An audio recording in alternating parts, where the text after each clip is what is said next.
It's a very disappointing result.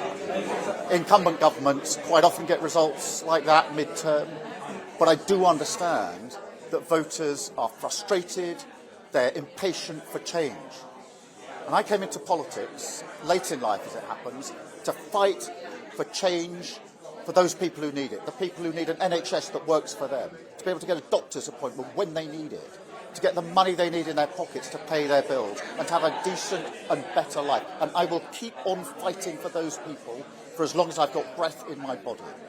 I will also fight against the extremes in politics, on the right and the left, parties who want to tear our country apart. The Labour Party is the only party that unite our country and our communities, and we will line up together in that fight against the extremes of the left and the right for the values that we believe in. We were elected into government to change millions of lives for the better. That's why we've already passed the Renters' Rights Act, better rights for renters that haven't been there for a generation. That's why we've passed the Employment Rights Act to give working people better rights at work. That's why we've invested in the NHS to bring our waiting list down. That's why we're giving a pay rise to the lowest paid in our society and making sure that people have the opportunities for them and their families. It is very easy for other parties to identify the grievance. That's the easy bit. The hard yards is providing the solution and turning the country around to improve the lives of millions of people. That is the mission, that is what we had a mandate to do, and that's what I'm laser focused on. Okay, that was a left-wing party.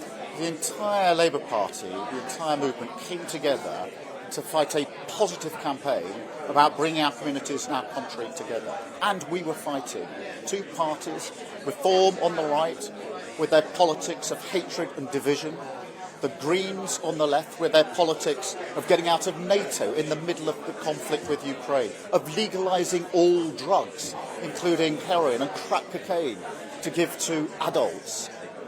They are the extremes in politics. They can identify the grievances. It's only Labour that can unite the country and communities, and only Labour that's rolling up its sleeves and getting on the hard yards, which is actually how do we turn this around, providing the solutions. That's what we're focused on. Two final questions.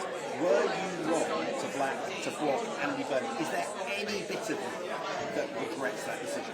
We had an excellent candidate in this by-election, and every single person who went campaigning, and I thank the candidate and I thank every single person who went campaigning for their positivity, and that we had an excellent candidate, absolutely rooted in her community. But we were fighting the extremes of the right and the extremes of the left. We are changing lives. That's what we came into politics to do, to fight for the people who need better lives. Not just identify the grievances, not just tear our communities apart, but provide the solutions and unite the country. Final question.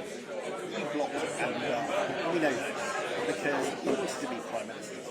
But Wes Streeton is also readying his campaign. We all know it. His disloyalty to you is visible from space. You still have to sack him.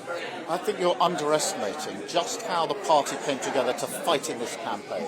We had hundreds of campaigners there every single day. We had many visits from the Parliamentary Labour Party. The party pulled together because we knew what we were fighting for, the values we came into politics to fight for, and that is to improve the lives of people who don't just want better lives for themselves and their family, but deserve better lives. So you give me the answer.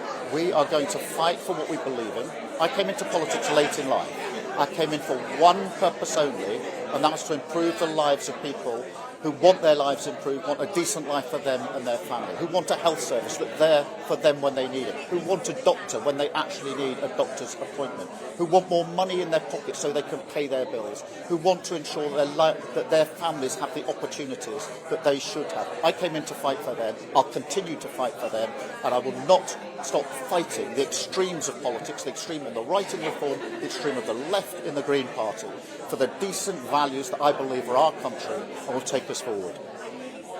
I think people really related to someone who is from a normal background and who is a normal person. You're just one MP though, aren't you? Labour's still in government.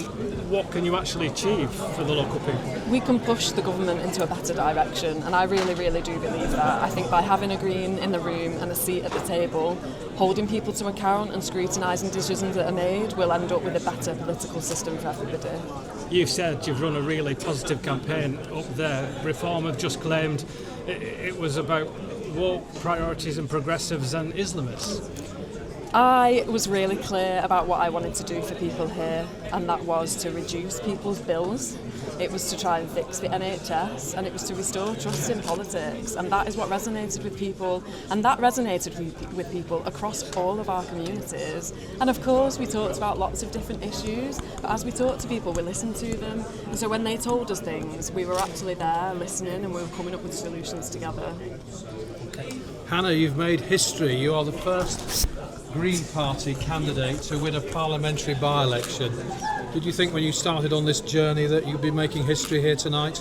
Honestly, I knew it was always possible. I went into it absolutely knowing that there is an appetite here for change, and there is people across this constituency and much further beyond who are rejecting the old political parties and who are coming together to fight for something better, but who are doing it positively and in a really hopeful way.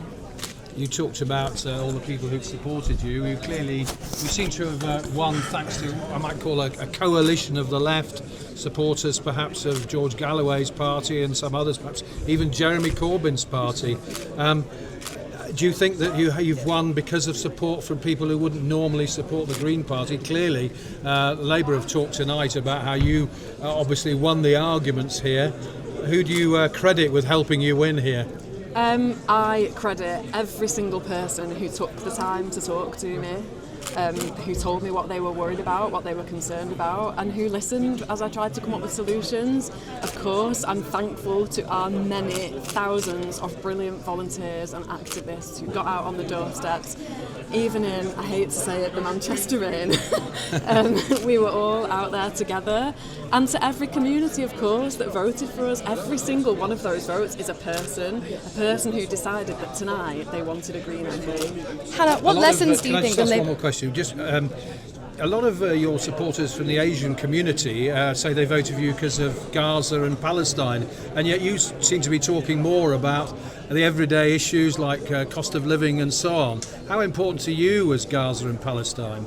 I think, to be clear, you can care about all of those things, and that was really clear from all of our communities. It was never just about Gaza or just about Palestine, as other political parties may have tried to claim. It was about going out and listening to people, and I'm really clear and really proud about my record of standing up for people in Palestine, but that's just the same record of standing up for people here in Greater Manchester, because whether it's on our doorsteps or across the world, if somebody is being oppressed or is suffering an injustice, I will always speak up for that. What's your priority going to be when you get to Parliament? I have a lot that I want to achieve. I think we can have really meaningful change here. We can address lots of things on the streets like litter, fly tipping, but also the NHS, the cost of living, bringing people's bills down.